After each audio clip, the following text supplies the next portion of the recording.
जय Shri Radhe Krishna. I hope आप सब लोग बहुत अच्छे होंगे। चलिए अध्याय 18 को आगे बढ़ाएंगे कि श्री कृष्ण क्या कहते हैं इस अध्याय में। तो यहाँ पर श्री कृष्ण तामसिक गुणों की चर्चा कर रहे हैं कि जो तामसिक सुख होता है वो किस प्रकार का होता है और किस तरीके का उसका जीवन होता है। तो यहाँ पर श्री कृष्ण कहते हैं यतग्रे च अनुबंधे च सुखम मोहनम आत्ममानः निद्रा आलिश्य प्रमाद उत्तम तत्तामसम उदाहतम। तो यहाँ पर श्री कृष्ण कहते हैं कि जो तामसिक सुख है, तो यहाँ पर श्री कृष्ण कहते हैं कि उसे सुख क्या, उसे दुख ही कहना चाहिए, क्योंकि यहाँ पर श्री कृष्ण कहते हैं जो सात्विक है वो तो सुख रहता है, क्योंकि वहाँ पर कहा गया है कि जो प्रारंभ में वो करता है तो वो विस्तुल्य होता है, और श्री कृष्ण कहते हैं बाद में आनंद की प्राप्ति होती है। जो सात्विक सुख लेना चाहता है वो इस मार्ग पे चलता है कि जब वो भक्ति करता है तो थोड़ा सा उससे मार्ग कठिन हो जाता है, भक्ति करना कठिन हो जाता है, भजन करना कठिन हो जाता है। पर यहाँ पर श्री कृष्ण कहते हैं वो मन को,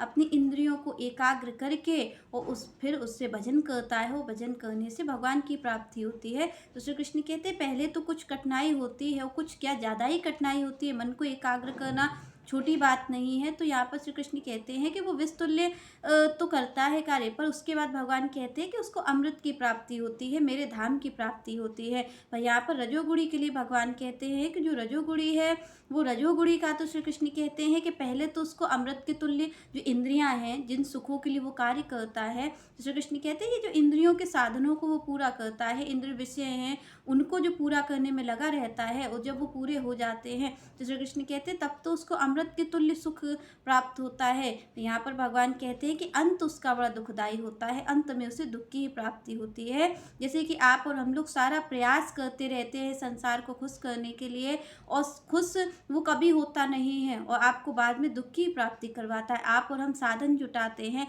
आप और हम संबंध बनाते हैं, हम रिश्ते नाते जोड़ते हैं, तो उन रिश्ते नातों का फल आप देखिए आखिर में क्या होता है कि हमारे इतने रिश्ते नाते होते हैं और उसके बाद में वो किसका कारण बनते, वही दुख का कारण बनते। आप किसी से पूछिए तो जो सबसे ज़्यादा उसका प्रेमी होगा, सबसे ज़्यादा उसके क्लोज होगा, वही उसके दुख का कारण भी होगा। तो भगवान ने कहा कि जिसके लिए मंद के हिसाब से जो व्यक्ति चलता रहता है, इंद्रिय सुख को इकट्ठा करता रहता है, तो श्री कृष्ण कहते हैं वो जो सुख है ना वही उसको दुख प्रदान करते हैं, उसी से दुख की प्राप्ति होती है। क्योंकि आप और हम देखिए कि पहले जब संबंध जुड़ता है किसी का भी, आप देख लीजिए, तब तो उसको अमृत के ही तुल्य लगता है, उसको कितनी खुशी मिलती है, वो एक मिनट के लिए भी अलग नहीं होना चाहता। यही यहाँ पर हम देखते हैं रिश्तों में। पर होता क्या है, जब धीरे धीरे समय आगे बढ़ता है तो एक समय वो भी आ जाता है कि पति पत्नी एक दूसरे का मुख भी नहीं देखना चाहते, बात भी नहीं करना चाहते। तो ये क्या है, श्री कृष्ण ने इसी को कहा कि जिससे आप विवाह करना चाह रहे थे, जिसको आप प्रेम कह रहे थे, जिसके लिए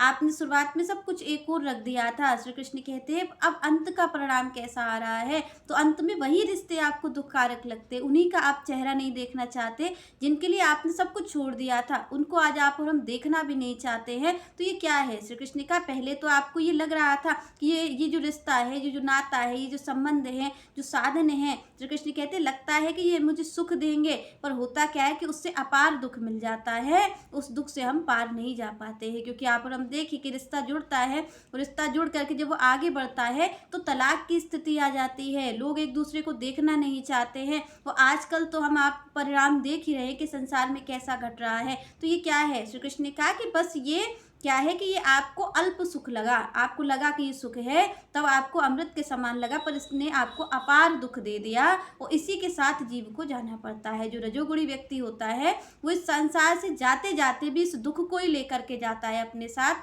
कि मुझे संसार ने कितनी पीड़ा दी है। तो श्री कृष्ण कहते हैं इसका जो अंत है वो दुख है। सतोगुणी के लिए पहले विष युक्त लगता है भजन करना, साधन करना, तो उसको में अंत में भगवान की प्राप्ति होती है, तो उसके सुख तुल्य है, अमृत तुल्य है। तो यहाँ पर भगवान ने तामसी की बात कही, तो तामसी को श्री कृष्ण कहते हैं कि इसका तो जीवन प्रारंभ में भी दुख का ही होता है और अंत में भी दुख का होता है। यहाँ पर श्री कृष्ण कहते हैं ये अंधा व्यक्ति है, इसको तो कुछ दिखाई ही नहीं पड़ता है, ना तो ये किसी की ओर नहीं देखता है, ना तो ये अपने लोक की ओर देखता है, ना परलोक की ओर देखता है। क्योंकि श्री कृष्ण कहते हैं तामसी व्यक्ति कैसा है, वो आलसी है, वो प्रमादी है, वो मोह से युक्त है। और श्री कृष्ण कहते हैं कि मोह सकल व्याधिन को मूला। यहाँ पर वो मोह युक्त होता है, वो प्रमाद की स्थिति उसकी होती है, आलस्य की होती है। और आप और हम देखते हैं जो व्यक्ति प्रमादी होगा, जो व्यक्ति आलसी होगा, तो आप देखेंगे कि वो सांसारिक सुख भी नहीं ले सकता। आप और हम देखें, जिनको हम देखते हैं तो उनके पास आप देखेंगे कि हाथ पैर भी स्वस्थ है, सब चीज़ स्वस्थ है, पर फिर भी वो आप देखेंगे कि सड़क के किनारे भीख मांग रहे हैं। इसका क्या प्रमाण है? भगवान इसे तामसिक ही कहते हैं कि इसने ना तो अपना लोक सुधारा, कम से कम रजोगुणी व्यक्ति है तो उसको अल्प सुख तो मिल रहा है, पर यहाँ पर आप तामसी को देखेंगे, ना तो उसे यहाँ पर सुख है और ना उसे वहाँ पर सुख है, ना उसका लोक अच्छा है और ना परलोक अच्छा है, वो दोनों को ही बिगाड़ लेता है। श्री कृष्ण कहते हैं क्योंकि वो बिल्कुल अंधा व्यक्ति है, उसको तो कुछ कार्य करना ही नहीं है, क्योंकि जो रजोगुणी व्यक्ति है वो कम से कम कार्यशील है। आप और हम देखते हैं जो बहुत कार्य करता है तो उसके पास धन भी होता है, धन से साधन भी जुटा लेता है, धन से रिश्ते नाते भी ठीक ठाक चलते हैं और कम से कम उसे अल्प सुख मिलता है। पर यहाँ पर श्री कृष्ण कहते हैं जो तामसी व्यक्ति है, तामसी व्यक्ति को तो कैसा भी सुख नहीं मिलता, क्योंकि जिसके पास धन ही नहीं होगा, जिसके पास कोई साधन नहीं होगा, तो आप देखेंगे कोई व्यक्ति भी उसके पास नहीं जाना चाहता है, क्योंकि वो भगवान कहते हैं कि वो बिल्कुल प्रमादी है, वो आलसी है, वो मोह से युक्त है। वो केवल क्या करता है, वो लेटे लेटे अपने सपने देखता रहता है, बड़े बड़े सपने, बड़े बड़े ख्वाब बनाता रहता है। तो श्री कृष्ण कहते हैं जब वो कार्य ही नहीं करेगा तो बिना कार्य के कैसे कुछ होगा, क्योंकि कर्म का ही फल आता है।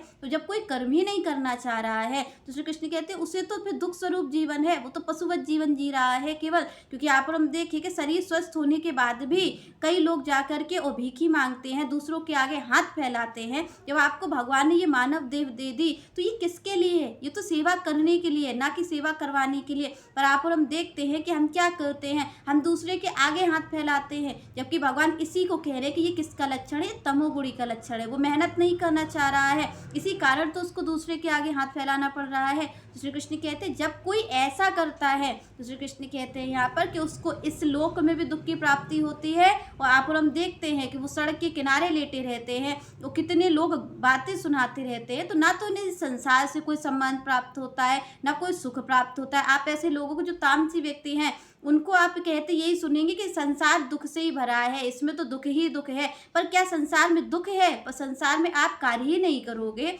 आप कोई काम नहीं करोगे, आप प्रमादी रहोगे, आप अपने ख्याली पुलाव बनाते रहोगे, तो उससे तो कुछ होने वाला नहीं है। तो यहाँ पर भगवान ने कहा कि वो कर्म करना ही नहीं चाहता है, वो अपने मनगढ़ंत बातें बनाता रहता है और उसकी मोह की स्थिति रहती है। क्योंकि कई लोग आप देखेंगे कि वो कार्य करते ही नहीं है, तो वो अपनी बातें नई नई बनाते रहते हैं। तो श्री कृष्ण कहते हैं इससे कुछ नहीं होता है।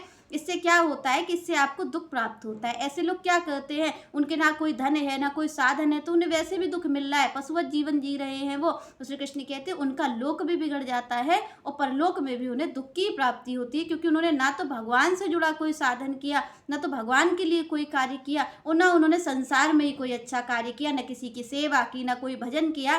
श्री कृष्ण कहते हैं उन्हें पशु तुल्य ही जीवन अगले जन्म में मिलता है। चलिए नेक्स्ट चर्चा हम नेक्स्ट वीडियो में करेंगे। तब तक के लिए जय श्री राधे, जय श्री कृष्ण।